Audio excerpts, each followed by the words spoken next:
you were talking about the business of the Beatles, Yeah. and this to me is fascinating. When they break up, all Mhm. right? And who knows who broke? Everyone has a theory. I on know. who broke it up. John. John did. Yeah. And he tried to pin it all on you. No, I don't think anyone tried to pin it on it. It just came out that way. That's a long story. But there was a meeting where John came in and said, hey, guys, I'm leaving the group. Right. He was So with Yoko. He'd found Yoko, and John loved strong women.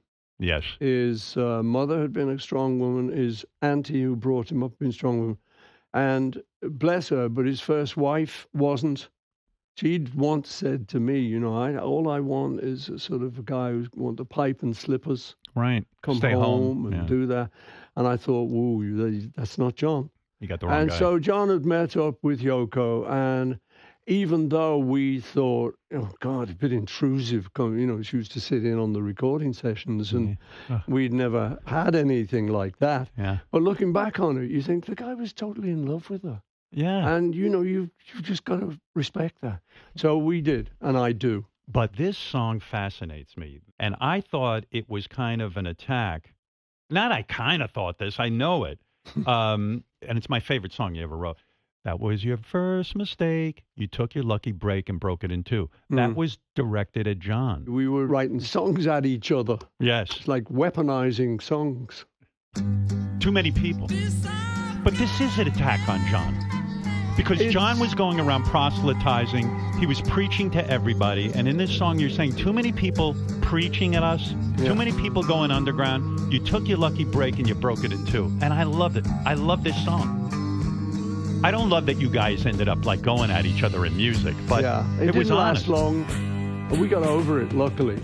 I mean, I feel very blessed that we got over it. Yeah. Because if we hadn't, and then John goes and gets killed, I don't know how I would have dealt with that. If you weren't on good terms at that point. Yeah, I was very lucky because we sort of got it back together, and it was beautiful. I would ring him or go see him in New York. Had the four of you ever gotten together since the Beatles broke up? Had there ever been a time where you were all four in the same room, like actually doing something together? No. Never. No, not really. Because the business was so bitter. It was like at the end, the breakup with the lawyers. I heard a crazy story that, and I don't know if it's true. So you're about to put out the McCartney solo album. The Beatles are done. Mm-hmm. The Beatles decide to put out Let It Be. Ringo, this is crazy to me, comes to your house with a letter from John and George and Ringo saying you are not to put out your McCartney album at the same time we're putting out a Beatles album. Yeah. But Ringo hand delivers this. I know. You took him and threw him right out of the fucking house. I did. Yes. I did. Yeah. Well, I don't blame you. It was bad enough that we were splitting up. Yeah. It was bad enough that all that money we'd earned and all that fame was going down the pan. Yes. And there was this guy who was going to take it all.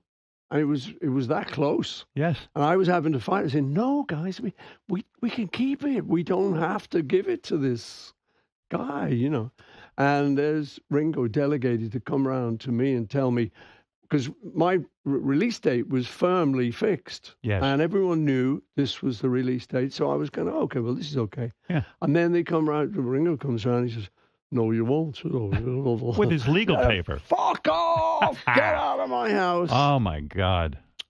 And he did. And you must have Well, been... again, even that, we got it back together again. Yeah, I know. That's families for you.